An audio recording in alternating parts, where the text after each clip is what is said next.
One of my favorite quotes is by the English biographer R.J. Hollingdale. It goes, "If we thought more for ourselves, we would have many more bad books and very many more good ones." And this is a perfect example of the first part of that quote. Recently, Darryl Cooper, an internet historian, went on Tucker Carlson. The pair talked about a few topics, but the one that caught everyone's attention, and I mean everyone, like the White House put out a statement condemning it, was what Cooper had to say about World War II. Cooper is the host of the Martyr Made podcast, and some of his earlier episodes from years ago are actually very good. However, he seems to have shifted into more of a, let's say, very, very questionable direction over the years. Cooper said some really egregious stuff. Not only is it historically inaccurate, it almost certainly comes from a really, really, really bad motivation. We're not going to delve into Cooper's beliefs today too much, partly because he tries to obfuscate as much as possible and make it hard to know exactly what he thinks, but we are going to be analyzing some of his claims about World War II, especially about its atrocities. So first, let's look at Cooper's comments on Churchill, which was the main focus of that World War II foray. But I told him, maybe trying to provoke him a little bit, that I thought Churchill was the chief villain of the Second World War. Now, he didn't kill the most people, he didn't commit the most atrocities, but I believe you see that he was primarily responsible for that war becoming what it did, becoming something other than an invasion of Poland. Germany does not want to fight you. Offering peace proposals, you keep all your overseas colonies. We don't want any of that. We want Britain to be strong. The world needs Britain to be strong, especially as we face this communist threat and so forth. Like, this what's going on. So I already actually have a video on Churchill in this channel if you want to check that out.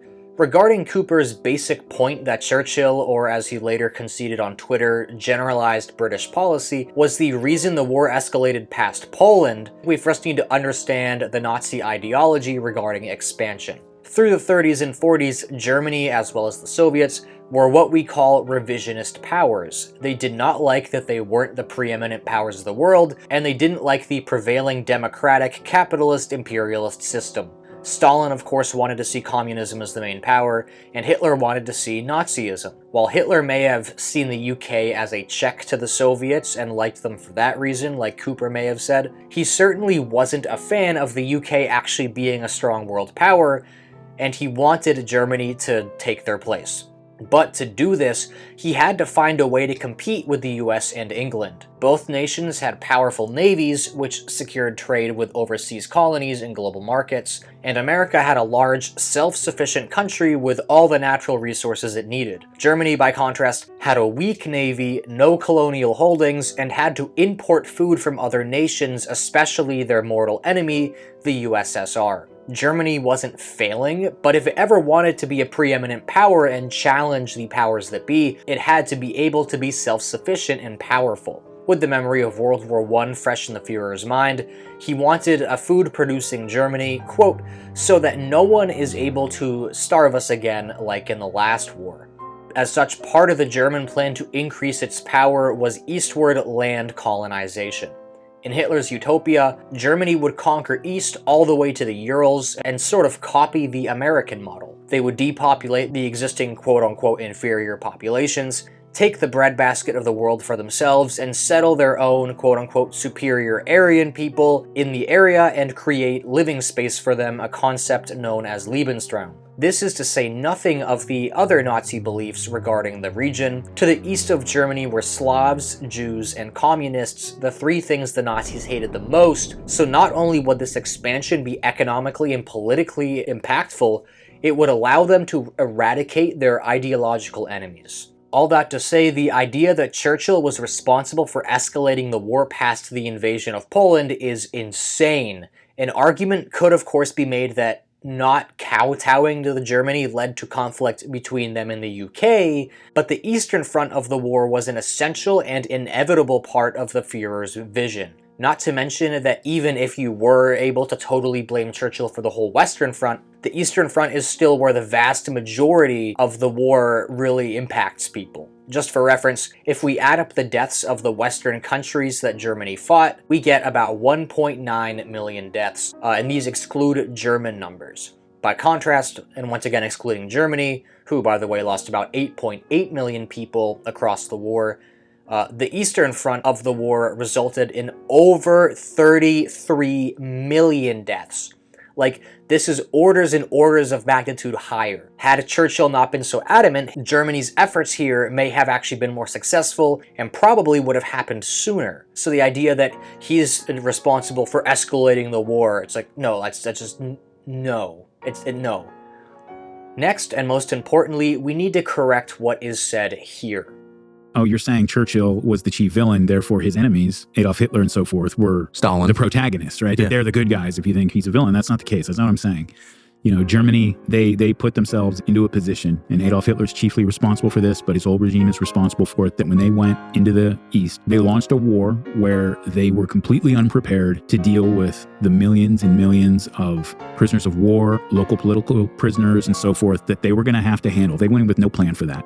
And they just threw these people into camps, and millions of people ended up dead there. Now, to be fair is not the right word. To be intellectually honest, he prefaces the statement by saying he's not calling Germany the good guys in the war, but then he asserts that the German atrocities were the consequence of unpreparedness, which is totally insane. And to give even more fairness to Cooper, he later says that the sort of atrocity by accident sort of thing is still murder. Look, man, like, whatever it was, that like maybe you thought you had to do that, but at the end of the day, you launched that war with no plan to care for the millions and millions of civilians and prisoners of war that were going to come under your control. And millions of people died because of that, right? But he still has that outrageous claim, and it's just absolutely patently false, and I have a hard time believing his caveats. So let's go back to Germany's plan to invade the USSR, which, by the way, was not the consequence of potential aggression by the Soviets, but an outgrowth of the pre-existing ideology as we looked at earlier. This was inevitable. On top of the military plans for Barbarossa, the Germans had a wider plan for what to do with the conquered territory after the anticipated quick victory. This was called Generalplan Ost, and it had multiple variants created, one as early as January of 1940. Again, this was all very premeditated. During the fighting, rural populations would be kept alive so that they could keep producing food for the German army and population, while the city populations and enemy soldiers would be starved. Ironically, the Germans would appropriate the pre-existing collectivized farms made by Stalin, allowing for greater control of the food production. Once victory was secured, survivors would either be killed, mostly through starvation, expelled into Asia, or used as slave labor until enough Germans populated the land to take over essential functions. Keep in mind, this is in addition to massacres and other atrocities that were to be committed by the Einsatzgruppen, which were irregular German forces who would come into the occupied territories and hunt people down, especially Jews. Generalplan Ost and the wider invasion, from before the beginning, was meant to kill as many people as possible with starvation. This was premeditated. This was not the result of poor planning. This was the plan. German estimates found that by the end of 1941, upwards of 30 million people would be dead. Here's a quote from a version of the plan from May 23, 1941, a month before the invasion. Quote, "Many tens of millions of people in this territory will become superfluous and will die or immigrate to Siberia. Attempts to rescue the population from this death through starvation by obtaining surpluses from the Black Earth Zone can only come at the expense of provisioning Europe. They prevent the possibility of Germany holding out until the end of the war. They prevent Germany and Europe from resisting the blockade. With regards to this, absolute clarity must reign." But as we know, that's not exactly what ended up happening. Barbarossa stalled, and at the 3-month mark, which was when they anticipated having won the war, orders went out to change the plan. As Timothy Snyder, author of Bloodlands, writes, quote, "Goering's original scheme to starve the Soviet Union after a clear victory now gave way to an improvisation. German soldiers should take whatever food they need as they continued to fight a war that was already supposed to be over." Another element of this is the massive amount of Soviet prisoners of war, largely due to the German encirclement tactics that trapped enemies in massive pockets. Once again, going against Cooper's point, the Germans actually had planned for a massive influx of POWs, and they actually anticipated more than they ended up getting, but they didn't have any intention of taking care of them. On the way to the POW camps, prisoners were horribly abused, and death rates in transit alone were as high as 70%. Soviet POWs were kept in horrid conditions, usually just a field surrounded by barbed wire. No buildings or facilities or medical care of any kind. Quoting Snyder again, quote, "Prisoners were not registered by name, although they were counted. This was an astonishing break with law and custom. Even at the German concentration camps, names were taken. There was only one other type of German facility where names were not taken, and it had yet to be invented. In these camps, the prisoners were barely fed, and their starvation was intentionally imposed by the Germans, with reported instances of cannibalism taking place. Locals would often try to feed the prisoners, and they were shot at for their efforts. Later in the war, Soviet and Allied POWs were separated within the same camps, and this treatment continued, with Allied POWs often slipping their Russian comrades food because they were so evidently being starved. Part of this was because the Soviets had not signed the Hague Convention, which was essentially the convention during that time period regarding how you're supposed to treat prisoners. Quickly into the war, Stalin tried to reach an agreement with Germany, essentially coming to their own Hague Agreement, saying that they will treat prisoners fairly. However, the Germans just ignored him purposefully and kept doing what they were doing because, again, this was part of their plan. Them not signing the Hague Convention was just justification. It is believed that at least 4.2 million Soviets met their fate to German-imposed starvation between 1941 and 1943. Not only were the prisoners of war affected, but so was the wider Soviet population, notably in the city of Leningrad, where about 1 million people perished. This, of course, was all part of the German High Command's plan, even if the sequencing of win the war and then starve the people had been changed by necessity. While starvation had always been planned for, it was supposed to have happened in a more controlled way. Now, with winter coming, many Soviet farmers away in the Red Army and the fields not being cared for, plus the end of grain transports to Germany because of the war, obviously, there was starting to be an issue. The High Command didn't want the German people to know that the war wasn't going so well, and as such, they went to great lengths to ensure the Soviet grain kept coming into Germany at normal levels. This put a squeeze on the German soldiers and, of course, the occupied Soviet population. Things were getting messy, and to survive, the army actually went off script a little. The Wehrmacht began to selectively starve populations, keeping the people alive that they needed and letting those who they didn't die. Part of this, to Cooper's point, sort of, was that in certain places there were actually food shortages, asterisk, and Germany prioritized its own citizens' abundant supply of grain over the lives of the Soviets. Again, this was due to an unwillingness to reduce grain supply to Germany, even if a reduction would not have resulted in starvation or any serious crisis. It was a political and morale move, not one of necessity. It traded the comfort of Germans for the death of Soviets. This was not a dog-eats-dog kind of dynamic. Notably, some German generals believed that the atrocities were unacceptable, such as General Lemonson, who repeatedly wrote to the High Command about it. Cooper references an example of an officer floating the idea of quote-unquote and they're writing back to the High Command in Berlin saying, we can't feed these people. And one of them actually says, rather than wait for them all to slowly starve this winter, wouldn't it be more humane to just finish them off quickly now? Which, while I don't doubt that letter was written, it's just another example of a German military officer being out of the loop. These opinions were not representative of the German plan, and even when you had these slightly more moral officers, virtually none of them substantively pushed back on the atrocities or stopped them. If you want to read a great book about this, I recommend the book Ordinary Men by Christopher Browning. Once again, the ethics of this war was not some sort of progression where it was initially well-intentioned and then it degraded by necessity, like Cooper implies. A quote from Hitler before the war, for example, states, quote, "The war against Russia will be such that it cannot be conducted in a knightly fashion.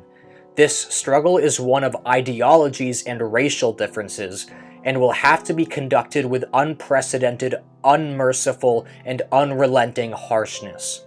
Once Barbarossa stalled, we start to see a shift in thinking by Hitler. Generalplan Ost couldn't fully come to fruition, and he realized that his grand scheme couldn't be won. As such, he changed his tune and shifted his attention more fully to the Jews. As early as August 1941, Hitler considered the Eastern Front of the war a war against Jews rather than Bolshevism, which was his initial articulation of the invasion. Once again, I quote Timothy Snyder. When comparing the two dictators of the conflict, he says about the German, quote, "Hitler, too, could revise utopia. The tens of millions of dead envisioned by the Hunger Plan and Generalplan Ost became the millions dead of the starvation policies and of deportations. Rather than wait until the war was won to, quote, resolve the Jewish problem, Hitler endorsed a policy of extermination during the war itself." Once again, this is not an example of killing by necessity, but the reality of constraining the degree to which grand plans could actually be acted on, which would have killed far more people had they been able to get their way. In short, the closest thing to a point that Cooper ever makes here is that there was some food pressure on the German army due to the overambitious plans of the Germans to win so quickly, which they resolved by selectively starving Soviets. However, this point totally ignores the fact that the starvation was planned from the beginning. They were going to do it anyway, just in a different way and at a different time. The plan all along was to starve millions of people. The circumstances on the ground, once the war dragged on, simply affected the when and where of it all, and actually slowed down and reduced the numbers of people that ended up being killed. Purposeful starvation, not just because of high command orders, but also ground-level cruelty still took place, and millions died because of this. These deaths were intentional, they were not an accident, and they were not the result of indifference. And all of this also has no bearing on the wider Holocaust, which has nothing to do with food, but ideology. After the interview, Cooper came out with a 30-minute podcast clarification.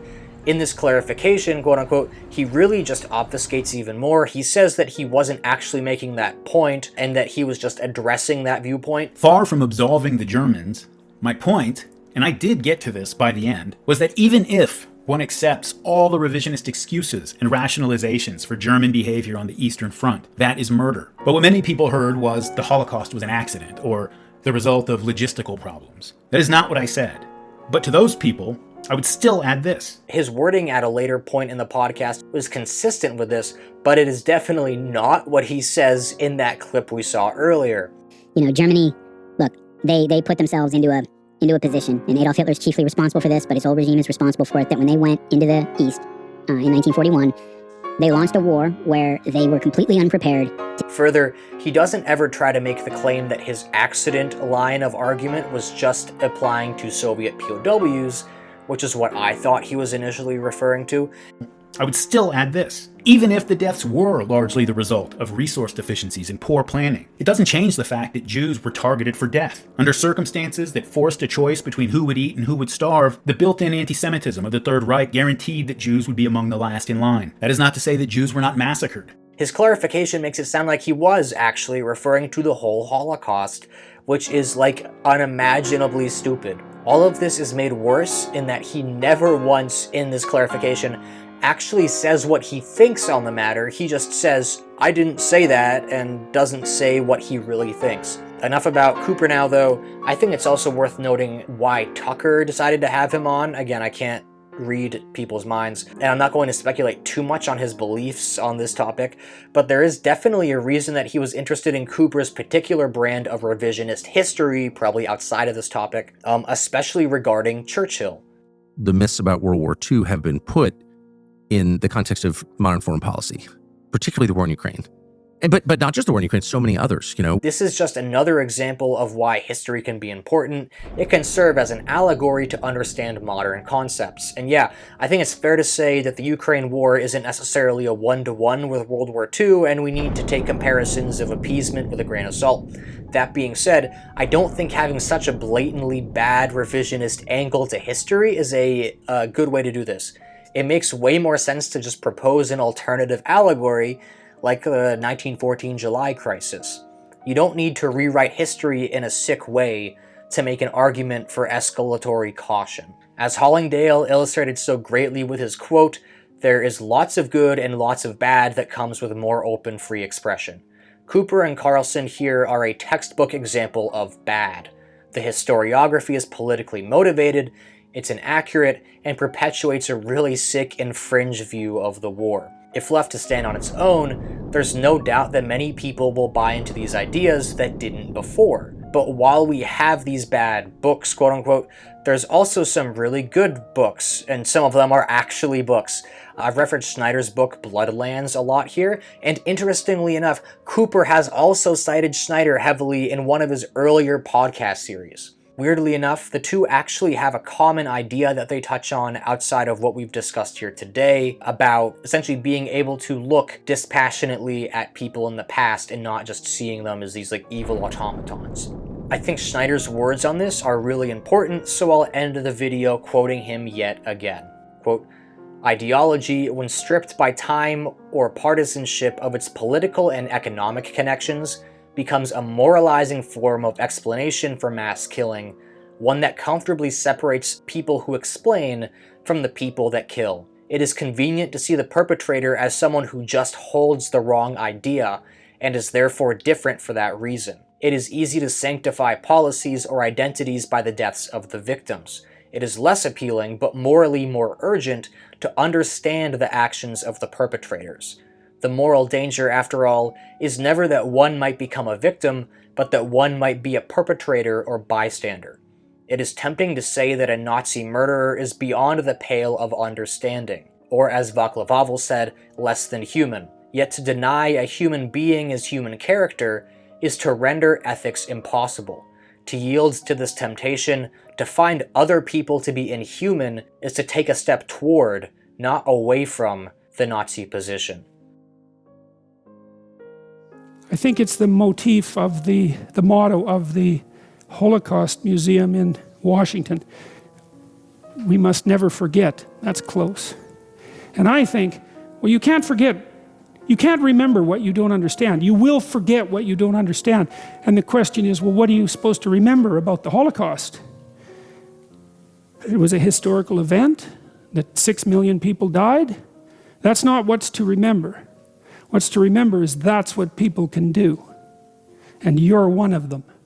And if you don't understand that you could do that, then you don't know who you are.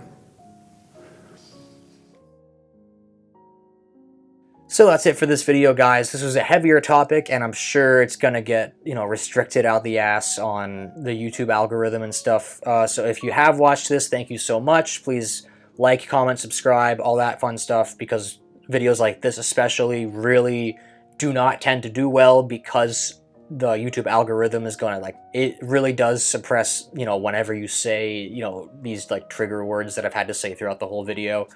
But yeah, thank you so much and have a great day. Goodbye.